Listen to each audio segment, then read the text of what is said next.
Fala pessoal, tudo bem com vocês? Sejam bem-vindos e bem-vindas a mais um vídeo aqui da Acrópole.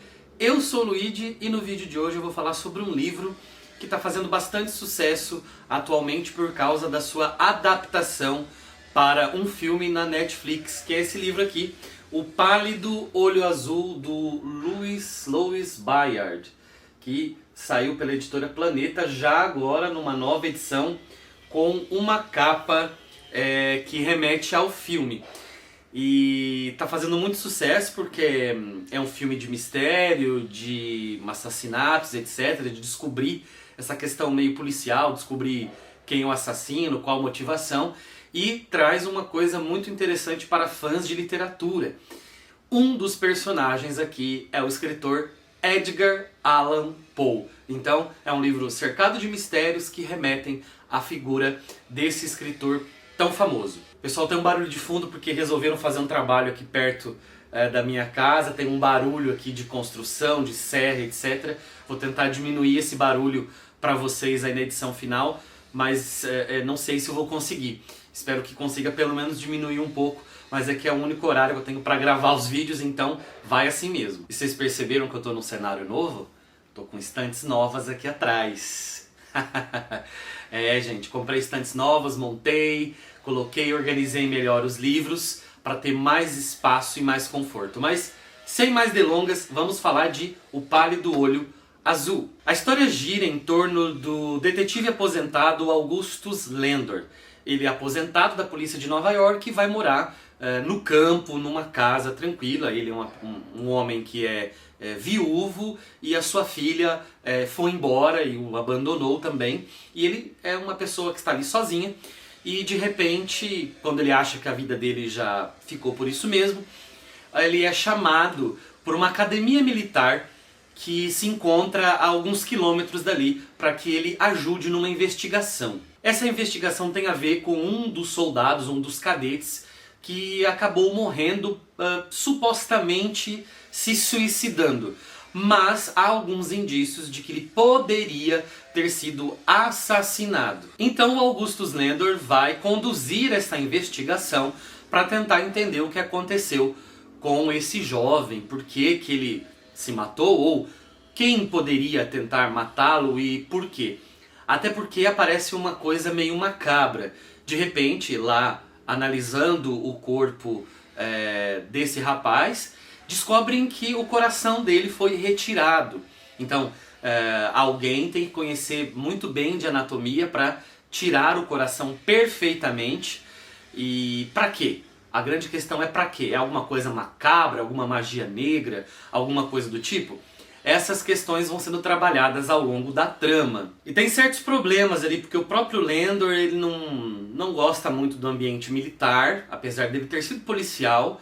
E esses militares, eles são bastante arrogantes e eles estão, na verdade, com medo de que o comando central feche aquela academia, porque parece que não tem mais muito o porquê daquela academia militar existir naquele posto. Então há um misto de medo, um misto de arrogância e estruturas que, por exemplo, o Landor não compartilha, de estruturas militares e regras, etc. Então há sempre um choque entre ele, que é contratado pelos militares, e os próprios militares. Só que entre os estudantes ele descobre um cadete, ou seja, um novato, alguém que acabou de entrar para a academia militar, que é um jovem fascinante, um pouco arrogante, convencido, mas um jovem muito inteligente que vai auxiliá-lo nessa busca por resolver o mistério. Essa pessoa é ninguém mais, ninguém menos do que o escritor Edgar Allan Poe, ainda jovem, com em torno de 21 anos. E de fato, gente, o verdadeiro escritor Edgar Allan Poe, ele passou por essa academia, ele ficou por um pouco mais de 6 meses ali, e depois foi fazer outras coisas e, enfim, acabou virando um escritor de sucesso. Então o autor aqui foi muito inteligente em buscar esse recorte da vida do Edgar Allan Poe para ali construir uma história de ficção. O livro é narrado em primeira pessoa, é o Augustus Landor que narra o livro em primeira pessoa. Então, para quem assistiu o filme mesmo, já tem uma coisa de diferente aí, né? Porque no cinema, o nosso narrador é a câmera, né? Na literatura aqui nós temos então a narração em primeira pessoa, quase confessional, desse investigador, e através dos olhos dele é que a gente acompanha a história. Mas tem uma coisa interessante, porque ele pede para o Poe, nas investigações que ele pede para o Poe fazer à parte, o Poe escreve cartas para ele, atualizando ele das novidades. E essas cartas então aparecem nos capítulos, aparecem nos livros, ou seja, a gente tem uma espécie de segundo narrador, um segundo ponto de vista a respeito das coisas. Então a gente já tem acesso à mente de outro personagem a partir das cartas que o Poe envia para o Landor. É um recurso que, por exemplo, a gente não tem no filme. E aí outro recurso interessante, já que é bem confessional em primeira pessoa, o narrador, o Landor, ele dialoga com o leitor. Para quem é fã de Machado de Assis, por exemplo, sabe que os narradores do Machado de Assis, eles estão toda hora com aquela marca de narratário, né? Ou seja, eles estão dialogando com quem lê. Caro leitor, meu querido leitor, você já pensou nisso, leitor? Indagando, tentando estabelecer uma conversa com o leitor. Isso é interessante porque traz a gente de volta para a narrativa. Até porque, e aí vai uma crítica, eu acho o livro prolixo demais. É um livro, vamos lá consultar aqui, tem um pouco mais de 400 páginas, que, a meu ver, poderia ter sido resolvido em 200, 250. Então, assim, é descritivo demais, alonga demais nos diálogos, apesar dos diálogos serem muito bons, inclusive o filme foi muito fiel aos diálogos, mas às vezes ele alonga demais os diálogos, descreve demais, isso faz com que a narrativa engorde muito, e não precisava disso, ele conseguiria resolver isso de maneira mais rápida. E como o livro se passa no século XIX,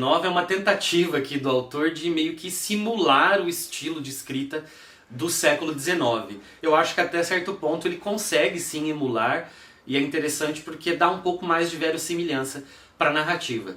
Outra coisa que eu acho que ele acerta muito aqui é na relação entre o Augustus Landor e o Poe. É uma relação muito interessante, muito mais bem explorada no livro, evidentemente, do que no filme. A gente vê como eles ficam próximos, né? Como essa relação se dá quase de uma paternidade do Landor em relação ao Poe. Outra sacada muito legal do autor que eu achei para essa história, gente, é que ele consegue aliar dois pontos que são importantíssimos na obra do Edgar Allan Poe. Muita gente conhece o Poe pelas histórias macabras, de terror, ou um terror psicológico, né? Mas o Poe também é considerado uma espécie de pai da literatura policial, né? Os Assassinatos da Rua Morgue, por exemplo, eles revolucionaram no século XIX quando ele publica, né, esse conto. E ele escreveu alguns outros também policiais, mas ele ficou um pouco mais focado nessa questão do terror psicológico. E aí ele traz essas duas coisas para o livro, porque não é só uma investigação para descobrir quem é o assassino, outras mortes acontecem, outras questões acontecem, então não é só uma questão de assassinato, uma coisa policial para descobrir todo o mistério, para desvendar o caso. Mas também tem uma relação com o macabro, tem uma relação com o sobrenatural. Há vários pontos, há vários elementos que têm uma relação forte com o sobrenatural. Então, embora nada provado, né, mas pelo menos na crença ou nas atitudes de alguns personagens, uma relação com esse sobrenatural. E para finalizar, gente, tem muitos, no livro menos, mas no filme tem muitos easter eggs da obra do Edgar Allan Poe. Eu fiz um post no Instagram há algumas semanas mostrando alguns desses easter eggs. Então se você quiser saber quais são, vá lá no Instagram, segue a gente, Acrópole Revisitada, e você vai ver quais são esses easter eggs dos livros, dos contos do Poe dentro do filme. E você aí, já leu O Pálido Olho Azul? Você viu o filme da Netflix? Aconselho você a ler, é uma experiência bem interessante.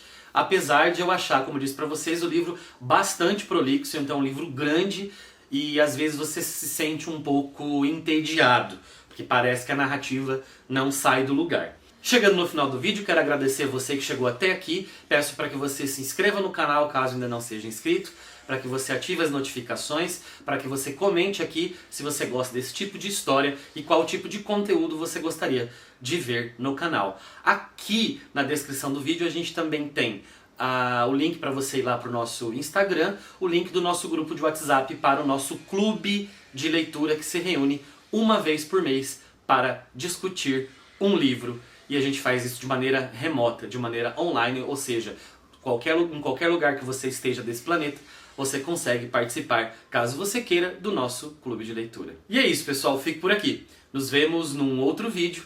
Um abraço e até a próxima!